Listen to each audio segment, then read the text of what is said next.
for your church. So just know it's not our goal to try to convince you, but to share our story, share why we've landed where we've landed, and hopefully that'll be helpful to you. We call Asbury an equal opportunity employer. We have staff on our staff that are ordained in the Wesleyan Church, the Free Methodist Church, and the Global Methodist Church. So obviously we believe our whole family has great value, and we believe there are a lot of great places to land. So in the eyes of the state, we are an independent church because we are not connected to a denomination. You'll even see language like independent on some of our website, but we also want you to know, but in our eyes, we're not independent, and what I mean by that is Wesleyans are by nature connected. We're connected to one another. Our connection, we chose to connect through a network, not a denomination, but we're not simply out on our own. So if you were trying to look at this as a big picture, I would say it this way: a denomination runs on the rails of structure and theology. There's a structure that everybody adheres to, and there's a theology that everybody is supposed to adhere to. We saw what happened when that wasn't happening. But that's kind of the way it runs. So there's kind of this structure. A network runs on the rails of relationships in theology. So this is really a good example of how that might work. I was a district superintendent. In the churches in my district, I could say to my churches, hey, I'm coming to speak to your leadership, and they had to let me come speak to their leadership. In a network relationship, like if you were part of the network, we go where invited. So we've been invited in this afternoon, and we're happy to do that. But we're not just barging our way in. And so denominations, structure and theology, networks, relationships and theology. And you have to do the work to build relationships. They're not going to just be kind of forced on you. Let me tell just a little bit of our story. I'm not going to spend a lot of time here, but at Asbury, we looked at three options, and we took our vote to disaffiliate and to align with a network in one vote, because for us, we believed that that second vote could be even more contentious than the first. I think Chris will share his story. It was very different for them. They did it in a different way. But for us, that worked. So we looked at the Global Methodist Church. Here's what we saw as the strengths. Most familiar to what we have. At that time, it was the only thing that people had heard of. As a matter of fact, when we disaffiliated, the Global Methodist Church didn't exist. We were the first United Methodist Church in North Alabama to start the disaffiliation process. So it didn't even exist. We knew it was coming, and we knew it would be an option, but it didn't exist. A strength was it maintained relationships, and it allowed for a joint mission and ministry that we saw as a strength. The weaknesses had the highest apportionments, highest insurance rates, highest bureaucracy, including, and this was pretty significant for us, credentialing of pastors. We believe that to really attract and recruit young leaders, there needed to be a better credentialing process. And so I'm happy to talk to that later, what we deem to be better. You might not, but it had a little more flexibility to it. Free Methodist Church, strengths, accountability with low bureaucracy, easier credentialing process, and low apportionments. They capped their apportionments at 3%. So for us, just large church, Asbury was the largest church by attendance in the denomination in North Alabama, and so we paid the highest apportionments. We paid $550,000 a year in apportionments. And so to go into the Free Methodist Church, reduced that to $180,000. Smaller churches, it wouldn't be a reduction because it was based on a cap and a percentage and things like that. We really thought the Free Methodist Church had a strong vision, their vision for holiness, Holy Spirit, social impact we really resonated with. Weaknesses, few churches, especially in the Southeast, 3 in Alabama, including the most recent, which is Fraser in Montgomery. Some of you probably know Fraser. John Ed had been there. Their current pastor was my XP at our church when they recruited him to go there. And so he led them into the Free Methodist Church. And so Not a lot of other churches, and it felt, maybe one of our leaders said it this way, it felt a little bit like stepping back in time. So instead of stepping forward, it felt like stepping back. Obviously for Fraser, perfect fit, stepped right into it. And then wasn't well known. And then the network. What do we see as the strengths of a network? We got to be networked with similar kingdom-minded churches. We felt like it had a real chance to be a movement. And then really two of the biggest, all of our resources were directed from the local level. There's no quote-unquote apportionment in the network. We commit $5,000 a year to help have a part-time executive assistant to make sure we keep everything moving. And that's really the cost financially. And that allows us to invest more in mission and ministry. If you know Asbury as a church, you know we're a very committed mission church. We have 25 global partners, 25 local partners. We invest a lot of resources in mission and ministry, and so that was big to us. And then the more streamlined leadership development process. We as a church have a summer intern program, and we have a year-round residency where we are trying to raise up the next generation of leaders.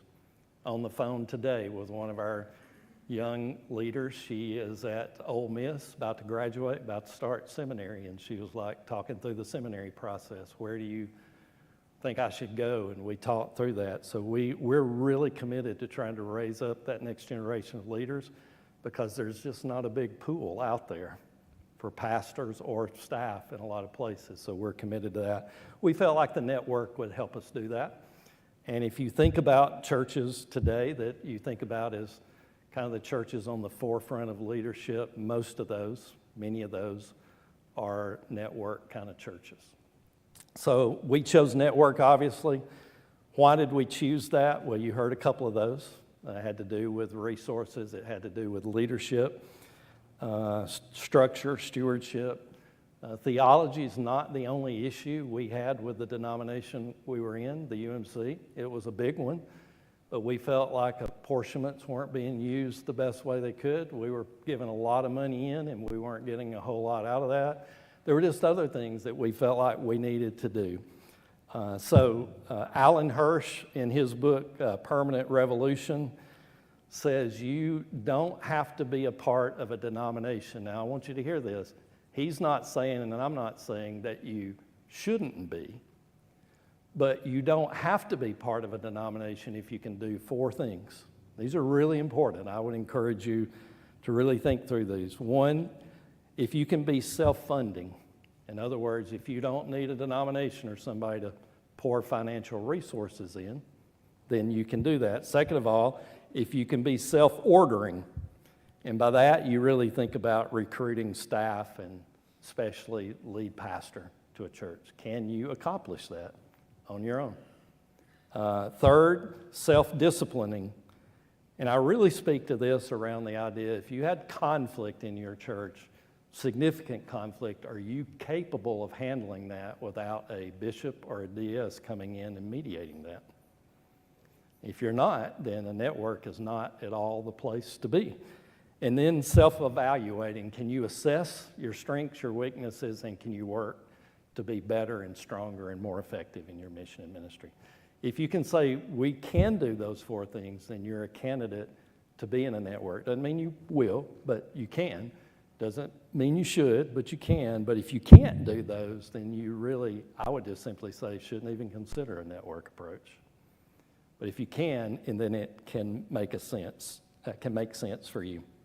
So in our network, you sign a covenant, and that covenant is related to foundational theological beliefs. The two main creeds, right? Apostles' Creed, Nicene Creed, Wesley's basic sermons, foundational Wesleyan theology, orthodox beliefs around things like human sexuality, which was what led to our division, or at least part of what led to it before. There's a lot of autonomy and structure. Our churches in our networks have structures that are very different. A lot of autonomy there, but theology at that core level has to be consistent.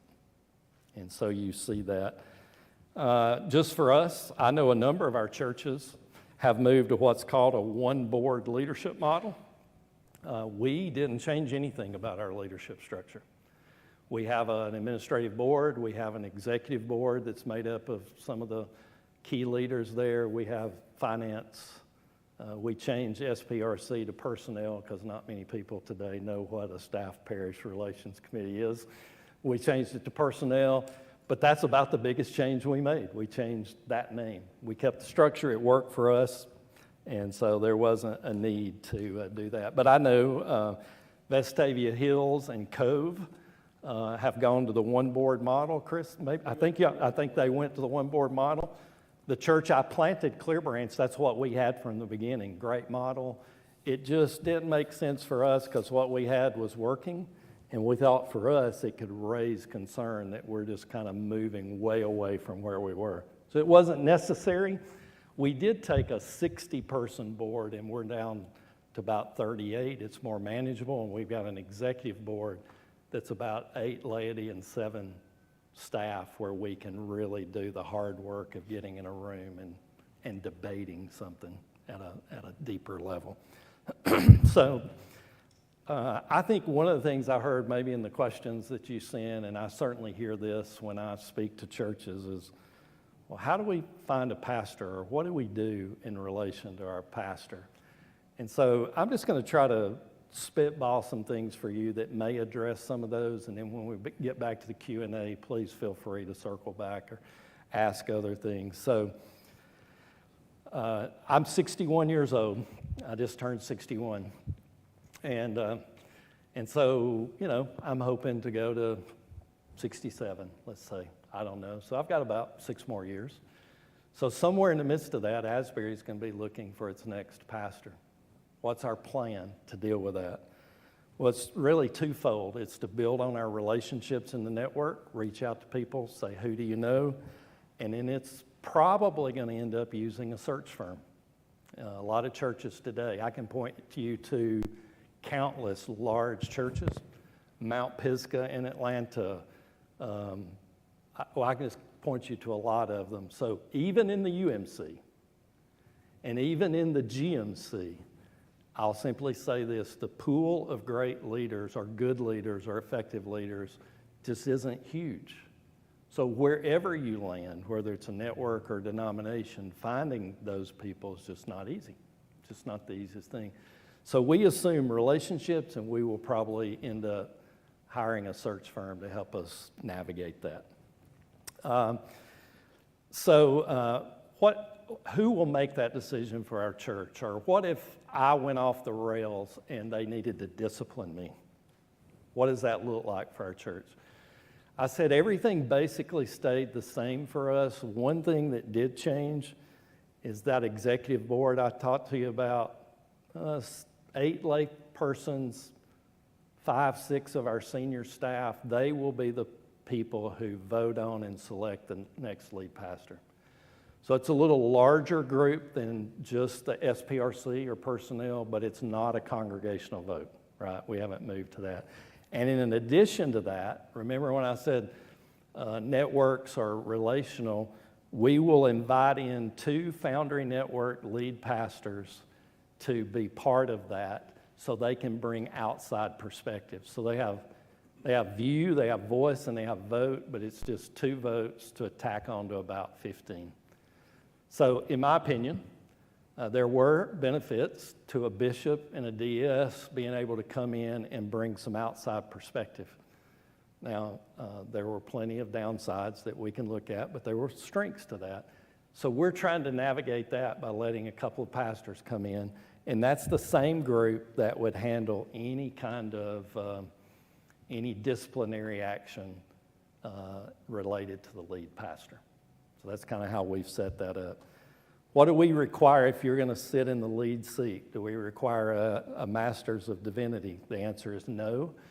What we are requiring is the equivalent. Asbury Seminary has a 39-hour, I can't remember, I think it may be called Masters of Theology or something. I can't remember exactly, but it's 39 hours versus 94 hours. We do believe theological education is important.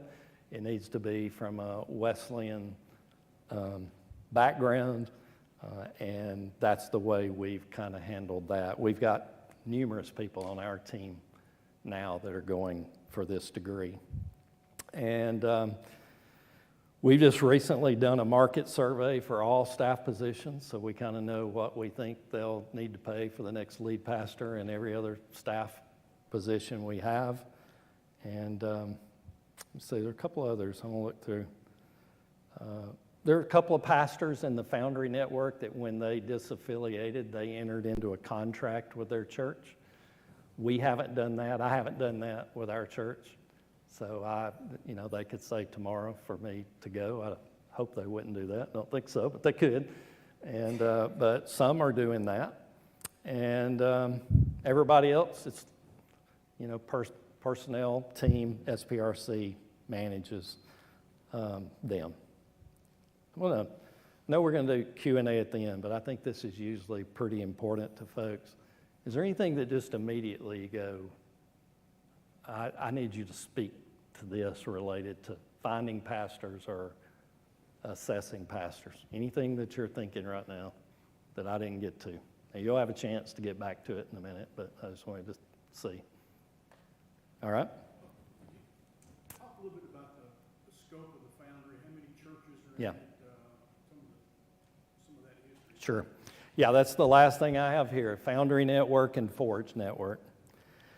So the Foundry Network is currently 21 churches that goes as far west as Texas, Missouri, goes as far north as Granger near Notre Dame University. We have, Indiana. We have South Carolina, North Carolina, Georgia, Florida, and Alabama. We currently have 3 churches in Alabama that are Foundry Network churches, and we have one more that's in the process of having a vote. Their leadership has made the decision, but they've decided to do the equivalent of a church conference vote. So we'll probably be at 23 churches pretty soon. If you want to know more about the Foundry Network, it's thefoundrynetwork.org in terms of website. And it's aligned theologically, and it's aligned relationally. I am one of 6 pastors that's on the leadership team of that. Once a month, we have a Zoom to prepare for anything that's needed in the network. And then once a month, all the lead pastors, senior pastors, have a Zoom. Other staff members have had the opportunity to do that. It's not happening as much. One of the reasons we decided we needed an executive assistant, somebody that wakes up every day trying to make some of those things happen. Foundry Network there is a minimum attendance requirement for that. And so when it started, we never anticipated it being large. We said from the beginning, we doubt it would ever be 25 churches. And we're already getting close to 23. So 800 in reach is a requirement there. And then the other thing is every church that has become part of the Foundry Network has agreed to start a regional network if they deem it needed in their area. And so that has given birth to the Forge Network. I gave just a few handouts, and so you can get some of those, make some more copies. The Forge Network is any size church, and we now have forged networks in Alabama, Mississippi, Georgia, North Carolina, South Carolina, and Illinois. So if you took the Foundry Network and then you took the Forge networks that kind of come up underneath, there's no real formal connection other than the folks that helped start it are coming out of the Foundry. And once a year, there's a gathering in the fall where anybody can come to that gathering. Staff, layperson, Forged, Foundry, that kind of thing. So we have 3 gatherings a year. Usually in January, we meet at Cove, and we have traditionally been having David Thomas come in from the New Room Network and, the New Room conference. Anybody here, when I say New Room, do you know what I mean? So Asbury Seminary helped give birth to something that's known as Seedbed in Franklin, Tennessee, and they're a Wesleyan publishing arm, and then they started a conference known, and that this last conference just happened, so I was wondering if some people went to that. And it's New Room Conference, and it was held at Fraser here just a few weeks ago. So we have, and David Thomas is part of that. So he comes in and starts our year with a time of prayer. Asbury hosts one that is usually leadership oriented, and then we have one where people have the opportunity to go to this gathering.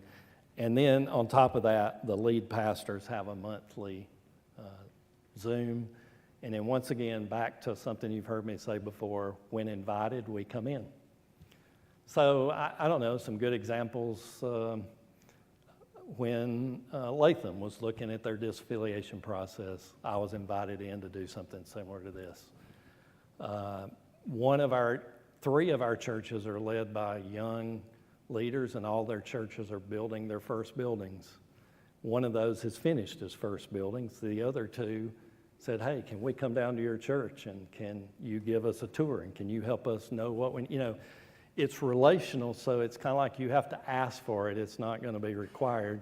And I think what I hear from folks over and over again is that relational connection is what connectionalism was meant to be, but at its best. That's what I'm hearing from people, and Chris could probably speak to that. Currently, we have about 9 churches that are part of the Forge Network, and we have 3 to 5 others that haven't formally joined, but they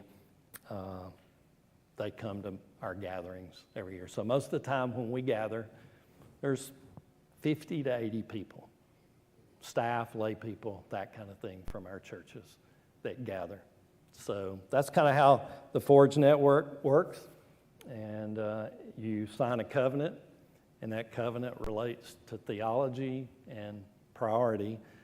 And you can't double dip. You can't be part of one and the other. And that's not for any negative reason other than we just simply think you're best served to be all in where you land. And so so we've had give one last example, and I'll see if there's any specifics you'd like, and then I'll let Chris speak. But Hartzell Methodist, they met with the Forge Network for quite a while until they ultimately decided that they were going to go Global Methodist. And we bless that. We're a place for people to be even until they make a final decision. But most of our churches, that are part of it now have either officially joined or are looking at that connection opportunity. And so, like I said, so we're probably at about 12 to 15 that either have formally joined or are looking at it. Probably will join here pretty soon. Okay, is that enough, or do you need anything before I hand it over to Chris, and then we get to Q&A? Okay, all right. Microphone. Yep.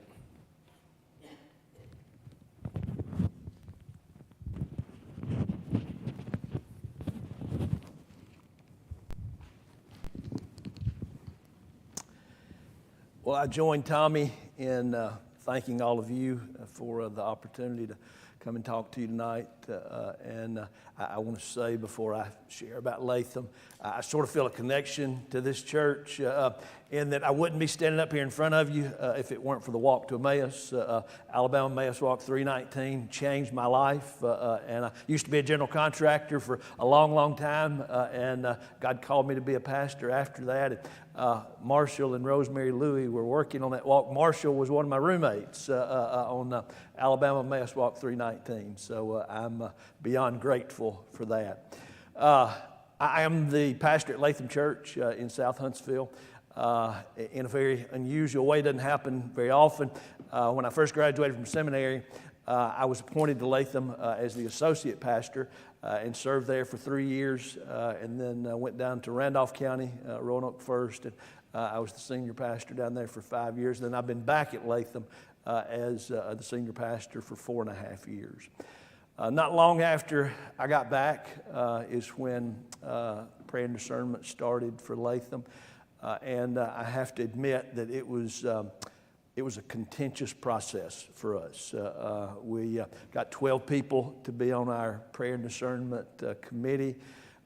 We looked at all of the possible options. Well, maybe not all the options, but Free Methodist, Global Methodist, Forge Network, and also the possibility of staying in the UMC. And our committee got along just fine, but when we had our big congregational meetings, they were bad. We're a very divided church, and when we finally got around to having our vote, we had 67% plus 2 votes. That's how close it was for us to get out of the United Methodist Church, and not really what you were hoping for when you took a congregational vote, but that's where we were. And we had, 35 or 40 people that left the church. Soon after we made that decision, went to some other churches in Huntsville that stayed UMC. But everybody who was left, which was the vast majority of our people, we pulled together, and we were by default, when we left, an independent church. We had not formally made any decision at that point, and we needed to take some time. We needed to think about what our next step would be. And we also were concerned that that vote might be just as divisive about what we wanted to do after that as our vote to leave the UMC. And so we just put our head down and we kept moving forward as a church. And in time, I don't know, it was probably 8 or 10 months after we left the UMC, I presented to our administrative board what I believed we should do as a church, and that was to become part of the Forge Network. And it was overwhelmingly adopted by our administrative board. And a few of the reasons why it was the right move for us, we didn't want to be on our own. We knew that just being a lone wolf there was not the right approach for a church. We wanted to be connected, but it had become clear to us that we didn't want to be a part of a denomination after we had just pulled out of one. And the idea of an independent network of Wesleyan churches with a shared set of beliefs, a group of people. I mean, I've known Tommy Gray for most of my life. He's one of my spiritual mentors. He was my pastor when I was a much younger person. So knowing the people that were going to be leading the Forge Network was very important for us. We wanted to get together for worship and accountability, and have a group of pastors that were a sounding board, and if we needed something, they might be able to help us find it, whether it was somebody to be on our staff or just some ministry issue that we were trying to work through. But we knew beyond a doubt that we wanted to be connected to other like-minded churches, but it was not the right move for us to be part of a denomination. And that's not, I agree with Tommy 100%, not here to throw rocks at any of the options you're looking at, not here to try to convince you about, hey, you need to be a part of the Forge Network. I'm just sort of sharing with you how Latham arrived at the decision that we made. Once we did make that decision, once we became part of Forged, it's been really, really good for our church. We have grown tremendously over the last 18 months to 2 years. Many people that were part of UMC churches that stayed in the Huntsville area, we were a natural point that they could come and be a part of a conservative Orthodox congregation, and so we have gained lots of new members from those, but beyond that, other people. I think we're sort of living in a post-denominational world, and I think it's attractive for a lot of people, for a church that's focused on Jesus Christ and not sort of all of that other stuff. That's been great for us, and it has really, really helped us see tremendous growth over the last 18 months, 2 years. One of the things Tommy mentioned about governing structures, we did change our governing structure when we left from administrative board and committees to a 12-person church council. I think each church has to make that decision. That's been the best decision for us to streamline our decision-making process and bring everybody into sort of the big conversation about what we're doing. And so that has been good for us. Like Tommy, any questions that immediately come to your mind about any of what I'm saying? Yes, sir. You don't have a person or a group that heads this up, is that right? It's all spread out on the member churches. You're talking about in the Forge Network. We have leadership of the Forge Network. Tommy, John Tanner at Cove, I would characterize as the leaders of the Forge Network here in Alabama, and that they lead us.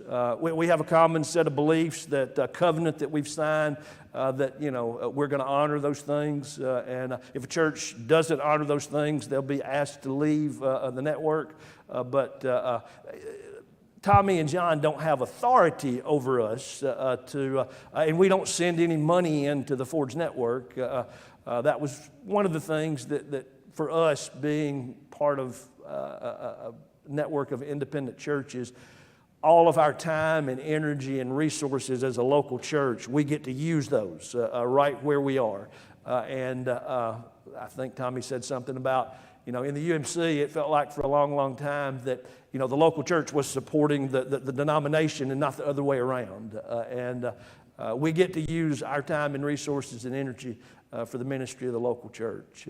And I think that's another thing that's made a big difference for us. Any other immediate questions? I don't know that I have a whole lot more to present to you. Love to answer any and all questions that you got, but that's what brought Latham to where we are today. Yes, ma'am. Are there people available to help in creating your government, the governing bylaws and all of your church? If you did not have that, but you would need, probably assistance or something in form deciding and creating our governing. Yes, ma'am. We would have been hard-pressed at Latham to sort all of that stuff out. Asbury, being a really large church, had written a faith and practices document and had a set of bylaws that we borrowed from them, and we customized those to fit our specific situation. And so that what they provided for us gave us a wonderful place to start, and then we, with our own folks, made that exactly what we needed. It's a little different than Asbury's, but it's that they helped us tremendously in coming up with our bylaws and with the faith and practices document. Absolutely. Yes, ma'am. How many members does your church? Our membership is probably around 600. We're about 280 in worship attendance. So we've taken in, since we left the UMC, 160, 170 new members, and our worship attendance has probably gone up 40%, and it's sure not because of my preaching. So God has blessed us greatly, and we're thankful for that, and we give Him the glory for all that fruit. Other questions? What's the range and size of some of the member churches? In You Forge got some Network? for Forge, you got some Yeah. large churches, and you got Yeah, our smallest church in Forge is actually a house church kind of situation. We've got several that are around 100, and then we go on up to very large churches. And just in terms of the leadership, kind of what Chris was saying, part of the foundry commitment was to launch networks as needed. And since we weren't paying in all these apportionments, one of the things that Cove and Asbury did was just say, the cost of these gatherings, we will bear those costs because, they're not huge, but we probably both spend around $2,000, $3,000 a year just to host these gatherings. And obviously we had it, and we didn't want other churches to have to do that. So as it evolves, the leadership structure will eventually, other people will take on some of the leadership roles, and we'll pass those on. But that's just kind of, really is, I think the biggest thing really is it's relational. And have to take kind of the initiative to build those relationships. So, pretty wide divergence. Another church you know, Vestavia Hills, has now joined the Foundry and Forge networks. So that's another church most would. Do you have any struggling churches in your network that you would consider maybe at the, looking for different, you've got successful churches, do you have churches that maybe are, trying to keep their head above water and need that kind of help? Yeah, we have one or two, but more often than not, it's churches that, like I spoke to a church in Arab that's not decided yet. They're just hanging on independent right now, and they're ready for succession, and they were asking me to help on that front. So it tends to be more of, hey, can you help us, can you help us with our faith and practices document? We're blessed to be large enough that we have a staff person who did all that. I didn't have to do that, so he's talked to 10, 15 churches. So it's more that than just being really struggling, I would say. Your hand was up, I think. Yeah, you said you needed some time when you first left Methodist Church. How much time did that take before you made a decision? I don't remember exactly. If memory serves me right, the annual conference, the special annual conference, when the first big group of churches left the UMC, I think was December the 10th of 22. And I think, and we left with that big group, and I think it was about 8, 10, 12 months later. I think it was the end of 23 almost when I presented what I believed we needed to do to our administrative board, and we voted to be a part of the Forge Network. So I would say 8 to 12 months after we left the UMC that we voted to become part of the Forge Network.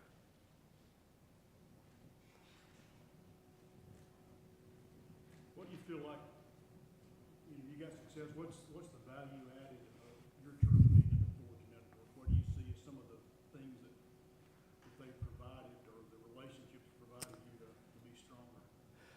Well, I would say that, anytime that we have needed to, the issue was brought up with finding a pastor if you're not part of a denomination. And, I would say that if anybody has a staff position open or, that they're looking for somebody,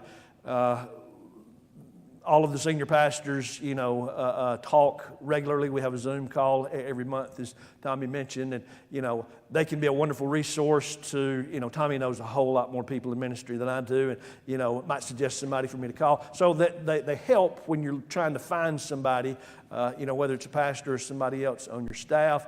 The worship we get together for quarterly is a wonderful thing. We pray for each other. We help to hold each other accountable. If I'm struggling or need some advice about something, Tommy or somebody else in our network is certainly there and willing to offer their time and their opinion or advice about something. One of the things is you just feel like you're not alone. I mean, you don't want to be all out there on an island to yourself. Ministry's hard, and you don't want to try to do it all by yourself. And so having like-minded people there with you doing it, knowing that they got your back if you need something, just that reassurance is a great thing.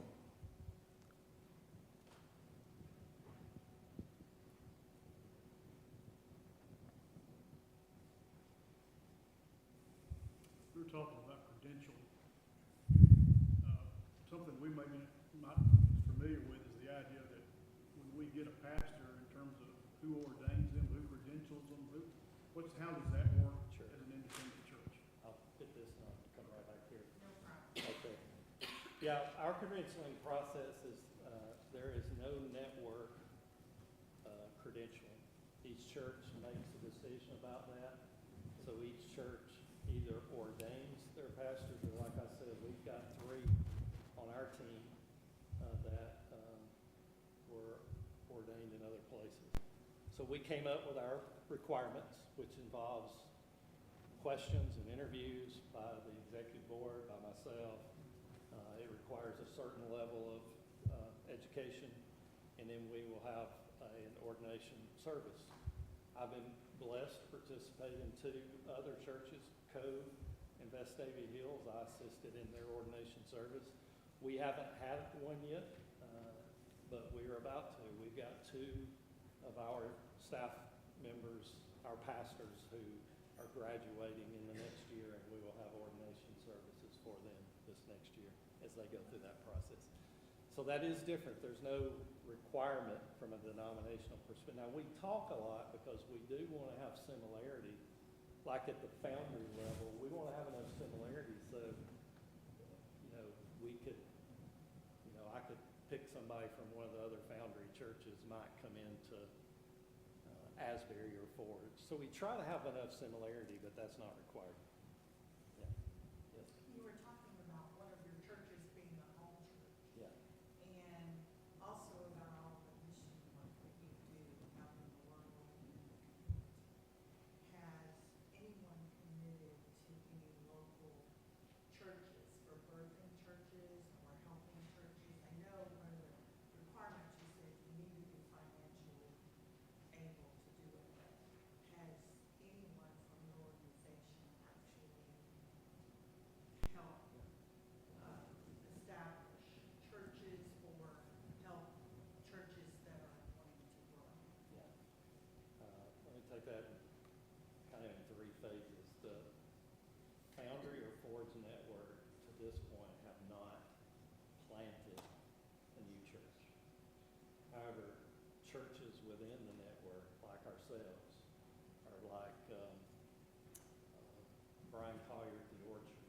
Others are planting churches and help plant those churches.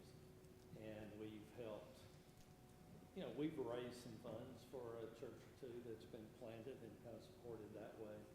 We believe that's part of our calling, but we needed, think of it this way. Let's take the Foundry Network. You have 21 churches that are all very large. And currently, the only thing you have is us as lead pastors having getting direction to it. So we just knew that if we expanded too far, we don't have the bandwidth to lead in all those areas. That's why we started bringing on part-time staff person that will help give direction to that. And we do believe we want to plant churches and start churches as we go along. Individual churches are, the networks have not at this point. Now, we have done a fair amount of coaching for churches, and we've helped. Here's another simple example. Franklin, Tennessee, Franklin First Methodist did not vote. A church was planted out of that. It's called Asbury. I like that name, Asbury Church. They decided to go Global Methodist, but they could not find a pastor. We filled their pulpit for about 5 months. We have a deep teaching team, and we just sent people to preach for them until they could find their lead person. So they're global, but we had a connection to them, and we said, sure, we've got enough folks that we believe we can do that. So that's an example of ways we've supported. We haven't actually come together, put the resources behind it, and started something at this point. There's no benefits to pastors when it's provided through Ford's network, right? That's, the church has to do that, or they have to do it individually. That's correct. Yeah.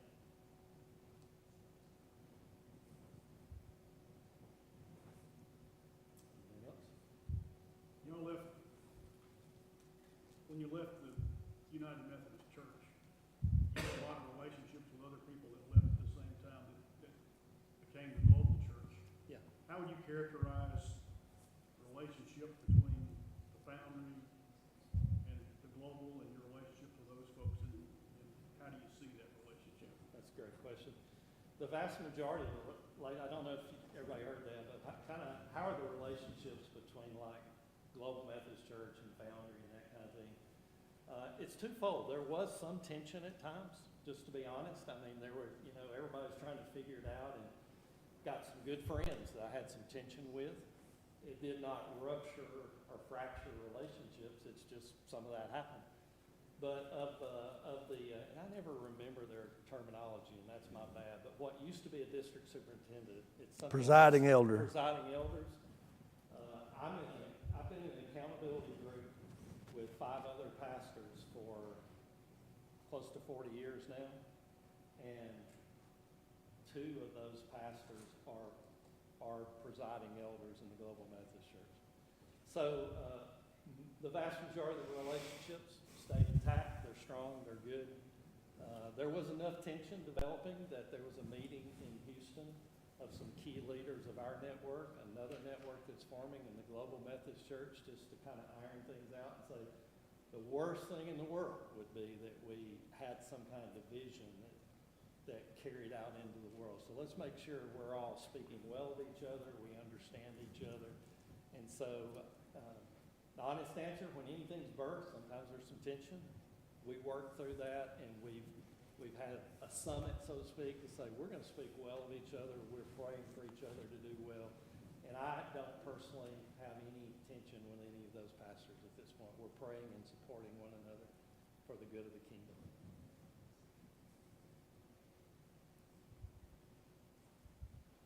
Brian Collier spoke at the last quarterly gathering we had. I remember one of the things he said that day, I think at the end of his presentation, was at their church, the Orchard.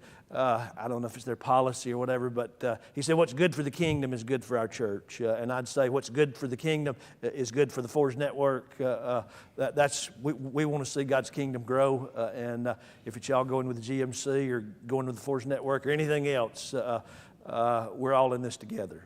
So that's what we hope to see happen for you. Yeah, that's a good word. I have a curious question. Sure. I know at your church. Curiosity killed the cat, but no, go ahead. Latham, you have taken Methodist out of your name. Yeah. And we had done that. Curious about that. Well, that had happened long ago. You have, Yeah, that even before I arrived at Asbury. so they were just Asbury Church, were they like, did they list it as a United Methodist? Oh, yeah. Yeah, it was still a United Methodist Church, but on our signage, our signage actually just said Asbury. And when I came into the lead role, we added church simply because we were about to start planning campuses, and we didn't make the assumption. Asbury came to Moulton, that everybody know what an Asbury was. So we just simply added the word church, but we were UMC, and we, United Methodist Women, all those kind of things up to that point just wasn't on our So it was side. already. Yeah. What about Latham? We debated about that, and between Latham Methodist Church and Latham Church. And unlike our decision to go with the Forge Network, we had to do it pretty quickly. We had to create that legal entity in a very short amount of time that would be, the owner of all of the church's property once we disaffiliated from the UMC. And we had to have a name for that church in order to establish that legal entity. And to be honest, in the beginning, I sort of thought Latham Methodist Church might be the best name. A number of people on our prayer and discernment group thought we needed a cleaner break than that, and that we were really a new church. And so I went along with that sentiment, and it's been absolutely the right choice for us. And we're just as Methodist as we ever were before. If you came into our worship service, it would feel just as Methodist as any service that you've ever been to. All I know how to be is a Methodist pastor. But for us, making our name Latham Church, I think it has been maybe more attractive to other people that, again, sort of associate maybe some negative things with denominations, but, they don't have those same issues with Jesus. So making it Latham Church was the right move for us. And I'll add one thing to this, and this goes in the category of you may not agree, and this may be the worst thing ever. I'll just say, I do this for a living, right? Ministry for a living. And if somebody says they go to such and such Presbyterian church, I have to say to them, now, is that the conservative or the progressive faction? I've actually had people come up to me and say, I was looking at this something Global Methodist Church, and they've said, that's the progressive side, right? We who are in the bubble overestimate how people outside the bubble, how much they understand. And my only thought on that, and it may be off, I'll just own that. But just remember, everybody out there doesn't know Like if you became a Global Methodist Church, they wouldn't necessarily know that means you stood for traditional values. And you just have to weigh that versus what it speaks to people in your community and in your church. And I would encourage you to weigh that out. But yeah, I stood up at our church and made all these presentations, and I mean, people that know me well know I'm a little bit of a maverick. I've been to DS, I've been to general conferences, but I just wasn't as deep in the UMC world as some, and I thought, oh, this is not going to be that hard of a break. And I would stand up, and for about 6 straight presentations, they were all scripted. I said about the same thing to our church. I got to the part where I said, and I'll be taking my credentials off the wall, and I cried. And I was shocked that I cried. And by the time it happened about the 4th time, I looked at him and I said, I know you guys think I'm an actor. Because it happened at the same point. Chris said it well. I was baptized in the UMC at the age of 9. 4 years later, my dad, who had never darkened the doors of the church, had a radical conversion. We were both baptized in the same spot in the Gunnersville Lake. I answered call to preach when I was 17, been a United Methodist pastor since I was 18. So I just knew nothing else. And it was actually more emotional for me than I anticipated. But I simply say on this side of it, the decisions we've made have been really good for Asbury Church. And they've been good for me. And I'm thankful for what they've been. And so that doesn't mean that would be good for you. But they really have. We haven't looked back. We've had no regrets, and we've had no contention afterwards over that decision. So, yep. In closing, you gave us those 4 points of things. Would you mind doing those 4 things one more time for us? Yes, I will, since I get my notes. Okay. Here, take the microphone. Just sit it there. That's good.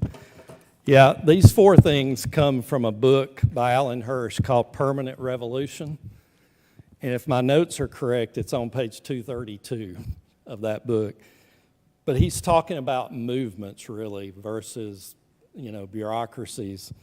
And he talks about network versus denomination. He said there are 4 things. One is if you can be self-funding. You don't depend on somebody else for your finances. Self-ordering, which I see that as, can you find staff, find lead pastor? Can you order the life of your church? Self-disciplining, which simply means if you have to correct staff or leaders, or if some division breaks out in the life of the church, do you have the capacity as leaders to handle it without somebody coming in and navigating that? And then the last one is self-evaluating. In other words, can you honestly assess yourself? Here's how it works at Asbury for us. We'll go into meetings, and I have a term. We're raising the umbrella of mercy over this meeting, which is usually a staff meeting, which means you can say anything you need to say about what's not working or what is working. You got to do it in a Christ-like, loving way, because only when we get all that on the table can we make things better. But when we get outside the room, there's none of that, right? There's none of that. We've got to be in unity. But in the room, we've got to debate it. So to me, that's kind of the self-evaluation. Can we assess ourselves and say, we're doing this well, we're not doing that well, we've got to get better here, and then work toward that. So those are 4 things. So much.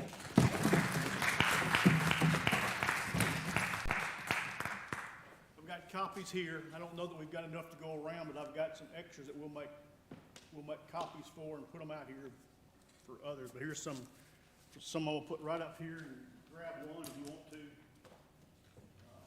as a resource for you. We'll be got one more meeting next week. That'll be Monday, the 20th of October. We'll have Alan Beasley here, who's the district superintendent for North Alabama Conference with Global, as well as 1 or 2 local churches, so we can ask about their experiences with Global. But excellent presentations. We appreciate it. Very good information. Thank you all, and we're dismissed. We'll see y'all next week. Make a point to be here. Great to meet you.